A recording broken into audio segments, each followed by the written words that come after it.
बिस्मिल्लाहिर्रहमानिर्रहीम। आज की इस वीडियो में हम ब्राउनिंग के यहाँ जो ऑब्सक्योरिटी पाई जाती है, जो उसकी पोएम्स डिफ़िकल्ट हैं, उनको देखेंगे कि वो क्यों डिफ़िकल्ट हैं और किस हद तक डिफ़िकल्ट। इससे पहले मैं ब्राउनिंग की पोएट्री पर कम्प्लीटली डिस्कस कर चुका हूँ, उसकी मेजर थीम्स को, उसकी हर चीज़ को। तो अब हम सिर्फ यही देखेंगे कि वो किस हद तक ऑब्सक्योर है और क्या है। ब्राउनिंग ने एक लेटर लिखा था W.G. किंग्सले को। उसमें वो कहता है कि I never designedly try to puzzle people.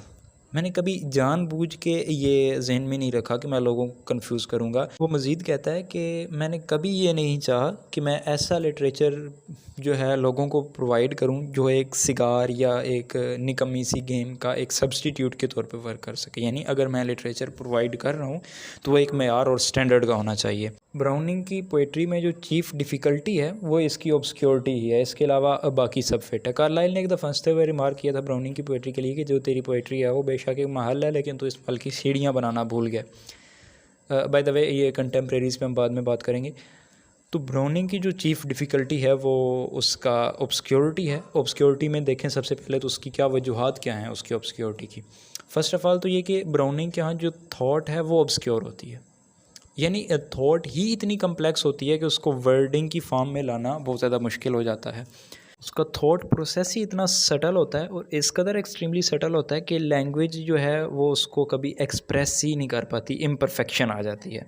जो दूसरी वजह है वो ये है कि ब्राउनिंग अपनी मेंटल एसोसिएशन के मुताबिक चल रहा होता है। वो एक सब्जेक्ट से दूसरे सब्जेक्ट में जाता है और वो भूल जाता है रीडर्स की एसोसिएशन कैसी थी, उसके माइंड सेट को भूल जाता है। तीसरी वजह हम देखें तो वो इंग्लिश को यूज़ करने में केयरलेस है, इंग्लिश का प्रॉपर यूज़ नहीं करता और अपनी स्पीचेस को क्लिप्स करता हुआ आपको नज़र आएगा। इसकी वजह से सीरीज़ ऑफ इजैकुलेशंस प्रोड्यूस होती हैं और क्योंकि हम उसके थॉट प्रोसेस को एज इट इज़ नहीं समझ रहे होते, इसलिए हमें इन इजैकुलेशंस के दरमियान स्टॉप होकर बाकायदा गौर व फिक्र करके उसकी बातों के दरमियान कनेक्शन पैदा करना पड़ता है। और उसके बाद ब्राउनिंग की जो अलूजन्स हैं वो फार फेच्ड हैं।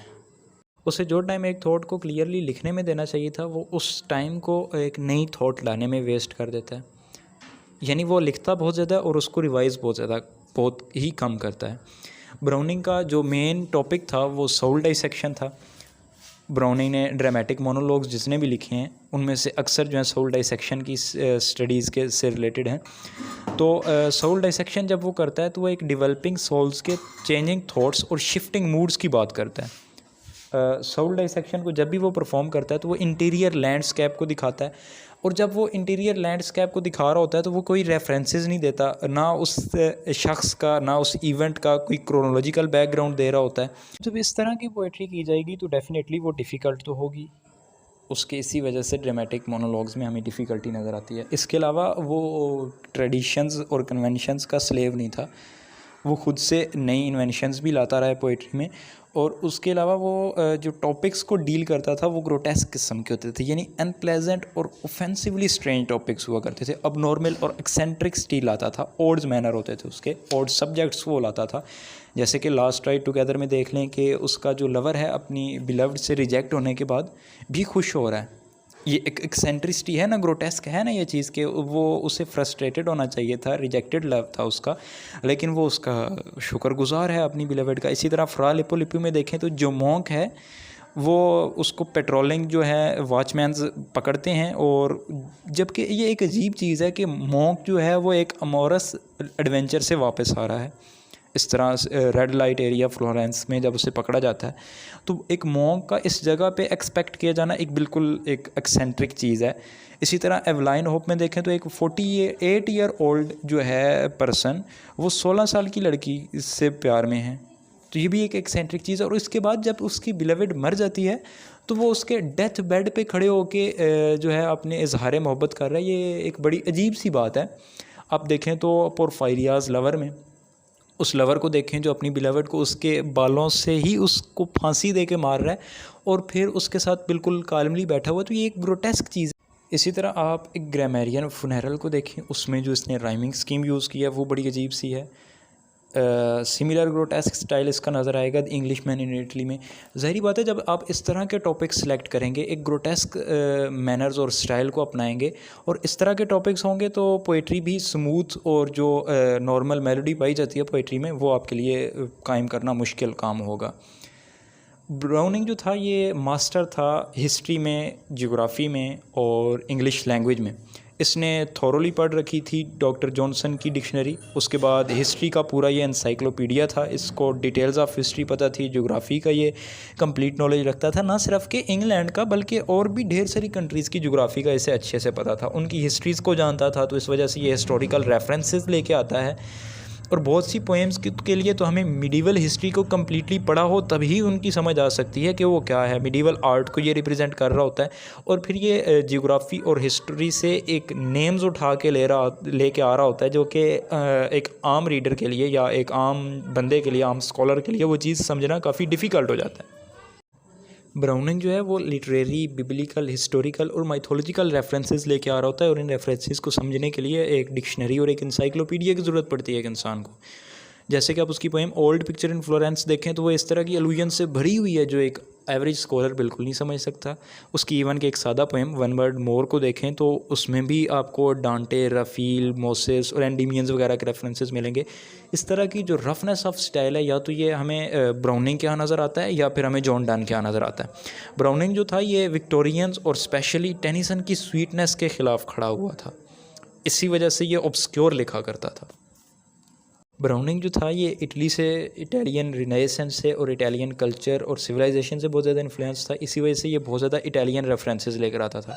इसके जो अलूजन्स हुआ करते थे वो लिटरेरी, माइथोलॉजिकल और हिस्टोरिकल सोर्सेज ऑफ इटली पे बेस किया करते थे। For example Andrea del Sarto और ग्रामेरियन फुनेरल को देखें हम तो इसमें डिटेल इन्फॉर्मेशन नज़र आती है। मिडिवल और रिनेसेंस, पूरे रिनेसेंस ऑफ आर्ट और कल्चर जो है पूरे यूरोप का, वो हमें नज़र आ रहा होता है इसमें। ब्राउनिंग की जो मेटाफर और सिमिलीज थे और जो इल्यूजन्स वो यूज़ किया करता था वो भी माइस्टीरियस किस्म की हुआ करती थी। एक और वजह जो इसकी थी वो इसका टेलीग्राफिक स्टाइल था, यानी ये ओफन रिलेटिव्स जो होते हैं, रिलेटिव प्रोनाउन हु, विच वगैरह को स्किप कर देता था। प्रेपोजिशन, आर्टिकल्स और इवन कई दफ़ा प्रोनाउन भी ये खा जाया करता था। इसमें वर्ड्स जो थे ये कंट्रैक्टेड फॉर्म में लिखा करता था। जो पार्टिसिपल्स हुआ करते थे वो अक्सर क्लिप कर दिया करता था। वोवेल जो थे वो स्प्रेस कर देता था। जो सेंटेंस हुआ करते थे वो इन्वर्टेड हुआ करते थे। मोस्टली पेरेंथेसिस में लिखना ये पसंद किया करता था। फॉर एग्जांपल ग्रामेरियन फुनरल जो है उसमें ये सिर्फ ग्रामेरियन को दफन नहीं कर रहा, लेकिन इंग्लिश की पूरी ग्रामर को दफन कर रहा है जिस तरह से यूज़ करता है। ये ऑफन जो है आपको नज़र आएगा न्यू वर्ड्स को आइन आउट करता हुआ, न्यू कंपाउंड बनाता हुआ, जिसकी वजह से वेग एक्सप्रेशंस क्रिएट होते हैं। इस सब का ये मतलब नहीं है कि ब्राउनिंग जो था उसके कंसेप्ट क्लियर नहीं थे या उसकी थॉट प्रोसेस क्लियर नहीं था। एक्चुअली ये उसके लिए क्लियर हुआ करता था, लेकिन वो जिस मैनर में लिख रहा होता था तो पढ़ने वाले के लिए ये ज़रा सी ऑब्सक्योरिटी क्रिएट हो जाती थी कि वो इस चीज़ को कैसे समझे। चेस्टरटन ब्राउनिंग के बारे में कहता है, Browning's artistic originality lies in the serious use of grotesque. तो आप समझ सकते हैं कि ग्रोटेस्क का यूज़ भी उसके लिए नेसेसरी था, क्योंकि वो इस तरह ही की चीज़ों को डील किया करता था। और जो ब्राउनिंग के राइमिंग स्कीम हुआ करती थी, यानी रिदम हुआ करता था, वो भी अनम्यूज़िकल और रफ सा हुआ करता था। ब्राउनिंग जो है ये सेंस की तरफ तवज्जो दे रहा होता है, साउंड की क्वालिटी को ये अक्सर आपको सेक्रीफाइस करता हुआ नज़र आएगा, यानी ये साउंड को प्रेफर नहीं करता था, जबकि इसके कंटेम्प्रेरीज जो थे वो ज़्यादा प्रेफर किया करते थे साउंड और म्यूज़िकल क्वालिटीज़ को। मेलोडी उनकी होना ज़रूरी थी। ब्राउनिंग की लाइन जो सोर्डिलो पोएम है उसके बारे में टेनिसन का रिमार्क है कि मुझे इसकी पहली line who will hear Sordello's story told, ये वाली समझ में आई, और इसकी आखिरी line who would have heard Sordello's story told, ये वाली सिर्फ 2 लाइनें मुझे पहली और इसकी आखिरी लाइन समझ में आई हैं। विक्टोरियंस में देखें तो उसका सबसे बड़ा कंटेम्प्रेरी यानी उसकी एज को रिप्रेजेंटेटिव टेनिसन ही है। टेनिसन जो था बिल्कुल ईजिली और कंप्रीहेंसिबल मैनर में लिखा करता था, जबकि ब्राउनिंग का बिल्कुल भी ये केस नहीं था। ब्राउनिंग जो है कॉस्मोपॉलिटियन पोएट है, जबकि टेनिसन जो है उसका अपना प्राइड नज़र आता है उसकी कंट्री में। वो कंट्री की वार को सब्जेक्ट के तौर पे ट्रीट करता है, वो पेट्रियोट बनकर सामने आता है हमारे। जबकि ब्राउनिंग को हम देखें तो ब्राउनिंग जो था ये इसकी कोई ख़ास पेट्रियोटिज़म नज़र नहीं आएगी। हाँ, नज़र भी आएगी तो एक जनरल सी नज़र आएगी, यानी उसमें national qualities of French, Spain, Germany नज़र आएंगी आपको। वो इंग्लैंडियन होने से ज़्यादा वो इटालियन था, यानी ब्रिटिश हिस्ट्री में वो इस कदर इंटरेस्टेड नहीं था। इसी वजह से जो आप उसके लैंडस्केप देखेंगे या रेफरेंसेस देखेंगे वो मोस्टली आपको इटालियन नज़र आएंगे। ब्राउनिंग जो है ये यूलिसेस, उसकी आप पोएम देखें तो आपको उसमें स्पिरिट ऑफ इंक्वायरी और search of knowledge and truth नज़र आएगा। उसकी प्रिंसेस नाम की पोएम आप उठा के देखें तो उसमें विक्टोरियन वुमेन आपको नज़र आती है। आइडल्स ऑफ किंग्स उसकी देखें तो आपको वो विक्टोरियन जो मॉरल्स हैं और वैल्यूज़ हैं वो आपको नज़र आ रही होती हैं उस पोएम में। इन मेमोरियम देखें तो वो पोएम जो है उस टाइम की जो क्वेस्ट थी साइंस के लिए और नॉलेज के लिए वो आपको नज़र आती है। जबकि ब्राउनिंग का बिल्कुल भी ये सीन नहीं है। ब्राउनिंग अपनी एज में बिल्कुल भी इंटरेस्टेड नहीं था। जो भी पॉलिटिकल, सोशल और इंटेलेक्चुअल मूवमेंट्स चल रही थी, ब्राउनिंग उनसे बिल्कुल भी इन्फ्लुएंस नहीं था। उसका जो खुदा, आखिरत और इंसान की मौत और उसकी इमोरलिटी ऑफ द सोल पे जो यकीन था, जैसे पुराने लोग किया करते थे, उसका बिल्कुल सेम उसी तरह से था। टेनिसन जो है वो वर्ड्स को बड़ा केयरफुली यूज़ करता है। जो भी वो लाइन लिखता है उसकी एक पॉलिश्ड लाइन सामने आती है, वर्बल मेलोडी होती है उसमें। जैसे कि आप लेडी ऑफ शैलोट को देख लें या लोटस ईटर को देख लें तो एक वर्बल हार्मनी आपको नज़र में आएगी। जबकि ब्राउनिंग के यहाँ बिल्कुल भी ये केस नहीं है। ब्राउनिंग की पोएम्स जो हैं ना तो उनमें वर्बल हार्मनी है इस तरह से। फॉर एग्जांपल ग्रामेरियन फुनरल्स को देखें तो आपको नज़र आ सकता है उसमें। नो डाउट कि ब्राउनिंग जो है बाज़ दफ़ा वर्बल हार्मनी भी क्रिएट करता है, जैसे कि एवलाइन होप और any wife to any husband में देखें। लेकिन ओवरऑल अगर हम ब्राउनिंग की पोइट्री को देखें तो उसमें वर्बल म्यूज़िक आपको नज़र कहीं नहीं आएगा। इवन कि अगर वो हीरोइक कपलेट में भी लिख रहा है, जैसे कि उसने माई लॉस्ट टचेस में लिखा है, तो तब भी उसके यहाँ वो मेलोडियस इफ़ेक्ट नज़र नहीं आता जो टेनिसन के यहाँ नज़र आ रहा होता है। टेनिसन जो था ये रोमांटिक पोएट से बहुत ज़्यादा इन्फ्लुएंस्ड था। उस सब्जेक्ट जो है अपने सब्जेक्ट्स को ये रोमांटिकली ट्रीट किया करता था। ब्राउनिंग भी इस तरह की बाज़ जगह पे कोशिश करता था, लेकिन वो मैन में इस कदर इंटरेस्टेड था कि वो नेचर को ऑफन भूल जाया करता था। लेकिन इस सब का ये मतलब नहीं है कि ब्राउनिंग कोई लोअर दर्जे का पोएट था। आल्दो ब्राउनिंग का जो लेवल है पोएट्री का वो टेनिसन से हम उसे लोअर ही मार्क करेंगे, लेकिन ब्राउनिंग एक बहुत बड़ा पोएट था। उसने काफ़ी सारे पोएट्स को इन्फ्लुएंस किया। आप रॉबर्ट फ्रॉस्ट को देख लें, एज़रा पाउंड को देखें तो ये बहुत ज़्यादा इन्फ्लुएंस हुए थे रॉबर्ट ब्राउनिंग की पोएट्री से। जो उसने एक्सपेरिमेंट किए हैं, जो उसकी टेक्निकल स्किल्स हैं, जो उसकी लिरिसिज्म है, जो उसकी पोएटिक जीनियस है, ये जो उसका फ़िलोसफी है, कंसेप्ट्स है, उसने इन सबको इन्फ्लुएंस किया। टी.एस. एलियट को देखें जो कि अमेरिकन बोर्न इंग्लिश पोएट है और एक लिटरेरी क्रिटिक और ड्रामाटिस्ट है। उसने नोबेल प्राइज़ भी जीता हुआ इंग्लिश लिटरेचर में, वो बहुत ज़्यादा इन्फ्लुएंस था। इसी तरह एज़रा पाउंड जो अपने दौर का एक बहुत बड़ा आर्ट अमेरिकन क्रिटिक है और बहुत बड़ा पोएट है, वो भी इससे बहुत ज़्यादा इन्फ्लुएंस था। तो ब्राउनिंग बिलाशुबा एक बड़ा शायर था। मैं वीडियो का अख्तिताम हडसन की ग्रेट वर्ड्स में करूँगा। हडसन जो कि एक बहुत बड़ा क्रिटिक और हिस्टोरियन है, वो कहता है कि रॉबर्ट ब्राउनिंग जो है एक स्ट्राइकिंग इंडिविजुअल को पकड़ता है और वो इसके एक क्रिटिकल मूवमेंट पे उसका एनालिसिस करता है।